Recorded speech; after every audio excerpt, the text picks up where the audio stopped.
इस बीच बुधवार को सांख्यिकी मंत्रालय ने वित्त वर्ष 2025-26 में जीडीपी ग्रोथ के लिए अपना पहला अग्रिम अनुमान जारी कर दिया है।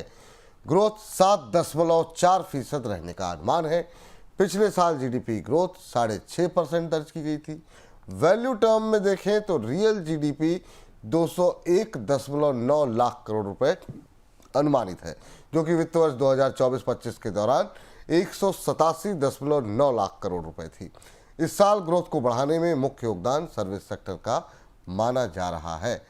सर, अभी जो नंबर्स एडवांस के आए हैं, आप कैसे इन्हें देख रहे हैं? तिमाही आधार पर ये तस्वीर आपको जीडीपी की क्या कह रही है, कैसी दिखाई दे रही है? बहुत सारे हमेशा जीडीपी के आंकड़ों में विपुल जी, मुझे हमेशा ये एक दिलचस्प आश्चर्य होता है कि जितना कहा जाता है, जितना बताया जाता है इन आंकड़ों में, उससे ज़्यादा इनमें छिपाया जाता है। और वो छिपाना, जो अंदर छिपा हुआ जो सच है, उसे खोल कर लाना ज़्यादा दिलचस्प होता, ताकि हमें गाइडेंस मिल सके। जैसे आंकड़े को देखें तो सिक्वेंशियल बेसिस पर भारत में तिमाही आधार पर ग्रोथ ढलान पर है। हालांकि ये 7.4% की ग्रोथ रेट अगर आप 2025 की तुलना में देखें तो वहां से हमें इसमें करीब करीब 90 बेसिस पॉइंट की बढ़ोतरी दिखती है। 6.5% की ग्रोथ थी और उससे बढ़कर 7.4% हो गई। लेकिन जैसे ही आप तिमाही आधार पर भीतर देखने की कोशिश करें तो पहले हाफ में करीब 8% की ग्रोथ थी और उसके बाद 7% Q3 में आई और चौथी तिमाही की विकास दर 6.5% आ गई।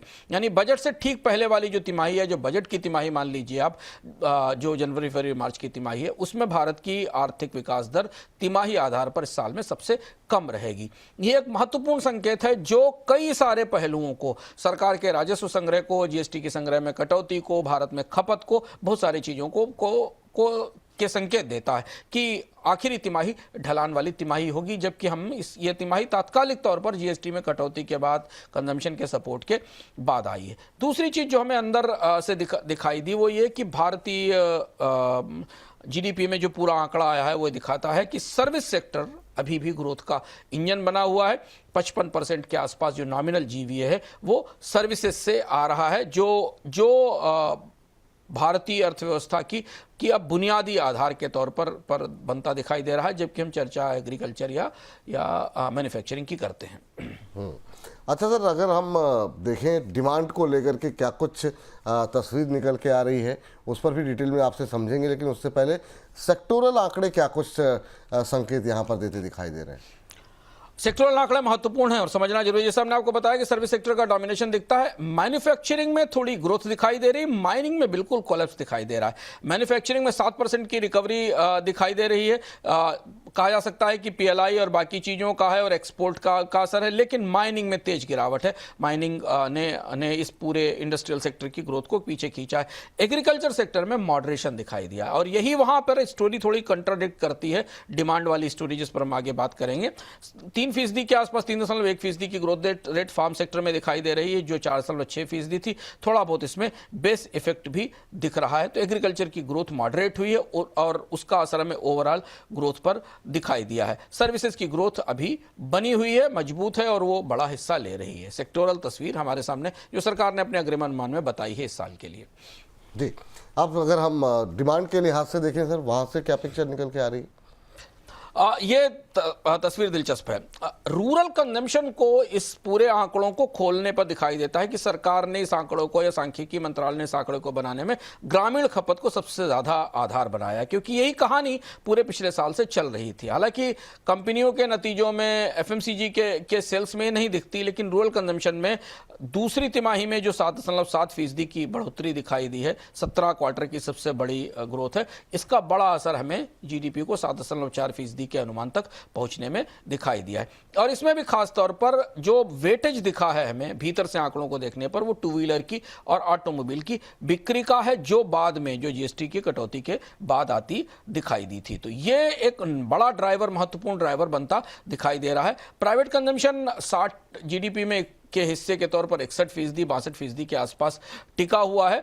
हालांकि थोड़ा मॉडरेशन दिखाई देता है पिछले तिमाही से। तो इस तिमाही में प्राइवेट कंजम्पशन में भी हमें लास्ट अंतिम तिमाही में थोड़ी सी गिरावट दिखाई दे रही है। सबसे महत्वपूर्ण बात यह है कि इस ग्रोथ की बुनियाद सरकार के खर्च पर टिकी हुई है और सरकार के खर्च में बड़ी बढ़ोतरी, काफ़ी उतार चढ़ाव में दिखाई दिया। पूरे साल में अगर आप देखें तो 5.2% दिख रहा है, लेकिन अगर Q1 में देखें तो 7.4% था, फिर उसके बाद Q2 में 2.7% का कॉन्ट्रैक्शन था। तो एक साल के भीतर सरकार के खर्च के हमें तीन चेहरे दिखते हैं, रिकॉर्ड, कॉन्ट्रैक्शन और फिर मॉडरेट ग्रोथ। तो ये भी फैक्टर महत्वपूर्ण है जो अगले वित्त वर्ष की जो विकास दर है उसको प्रभावित करता दिखाई देगा। जी सर, अब आज का इस विषय को लेकर के आखिरी सवाल, अगर हम अभी तक की जो तस्वीरें सामने आई है उसमें अगर हम बड़े ट्रेंड पकड़ने की कोशिश करें तो क्या कुछ दिखाई दे रहे हैं? और दूसरा, अगर हम अगले साल के लिए, इस साल के लिए अगर हम संकेत की बात करें तो क्या पिक्चर कुछ बेहतर होती हुई दिखाई दे रही है, या जैसे थोड़ी सी धुंधली, थोड़ी सी साफ, मिली जुली जो तस्वीर थी वो अभी भी कंटिन्यू वैसी ही तस्वीर बनती दिखाई दे रही है? ये बिग पिक्चर में हमें दो चीज़ें देखनी होंगी। एक, हमें देखना होगा कि इसका शेयर बाजार के लिए क्या मतलब है, क्योंकि कल जब आंकड़ा बाजार में पहुंचेगा तो कैसे रिएक्ट करेगा। दूसरा, इस आंकड़े का सरकार के बजट से क्या संकेत मिलता है, जो आने वाला बजट है वो क्या इशारा करता, और इसके साथ वो अगले साल की ग्रोथ का बेस कैसे तय करता है। ये तीन बड़े हिस्से हैं।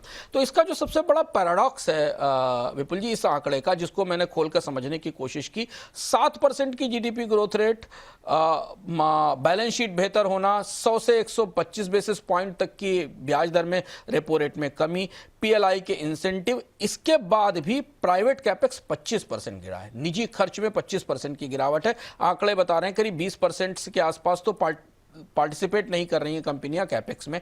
कैपेसिटी यूटिलाइजेशन 75% पर स्टक है, जो कि जहां पर 80% पर इन्वेस्टमेंट ट्रिगर आता था।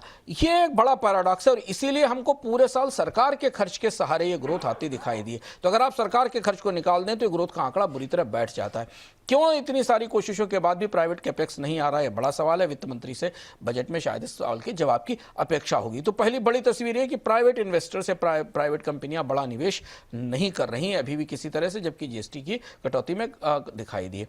तो ये तो मैक्रो पिक्चर दिख रही है।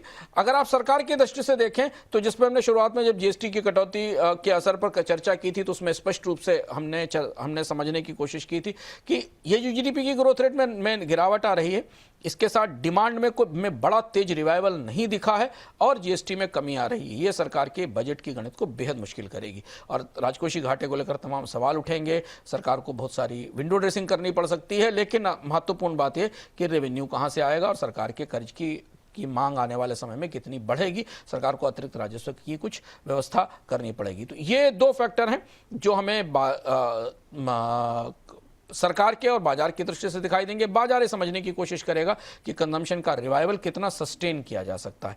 अगले साल के लिए जो बेस बन रहा है वो थोड़ा लो ग्रोथ का है, 7%, 6.5% से 7% के आसपास का है, अनलेस कि हम कोई बहुत बड़ी रिकवरी आने वाले दिनों में डिमांड में नहीं देखते हैं, क्योंकि जीएसटी की कटौती का असर अब धीरे धीरे फिजल आउट होना शुरू होगा। तो ये आंकड़ा सरकार के बजट की गणित के लिए थोड़ा ज़्यादा चुनौतीपूर्ण है और जिसमें महत्वपूर्ण ये होगा कि गवर्नमेंट अपने रेवेन्यूज़ को जिसमें अब नुकसान हो रहा है उनको कैसे मैनेज करेगी।